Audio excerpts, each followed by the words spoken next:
నాటుమందు గురించి విన్నారా? వినే ఉంటారు. అసలు నాటుమందు ఎంత పని చేసిందో మీకు ఒక స్టోరీ చెప్తాను వినండి. 4 నెలల క్రితం నా దగ్గరికి ఒక పేషెంట్ని తీసుకొచ్చారు. కోమాలో ఉన్నాడు. ఏమీ చలనం లేదు. చాలా బ్యాడ్‌గా ఉన్నాడు.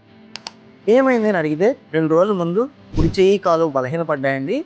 మూతి కాస్త వంకరపోయింది. పక్షవాతం ఏమోననుకుని నాటుమందు ఇప్పించాం దగ్గరలో ఊర్లో.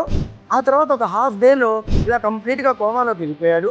మాకు భయం వేసి దగ్గరలో డాక్టర్ దగ్గరికి వెళ్తే ధీరజ్ సార్ దగ్గరికి తీసుకెళ్ళమని చెప్పారు. అందుకని ఇక్కడికి వచ్చాము అన్నారు. నాకు విషయం అర్థమైపోయింది. మెదడుకి స్కాన్ తీశాను. పెద్ద రక్తం గడ్డ ఉంది. సర్జరీ చేయాల్సి వచ్చింది. లక్కీగా పేషెంట్ రికవర్ అయ్యాడు. అసలు ఏమైంటుందంటారు? ఏంటంటే ఈ నాటు మందు వల్ల మెదడులో అధిక రక్తస్రావం జరుగుతుంది. మనకి స్ట్రోక్ అనేది 2 రకాలు.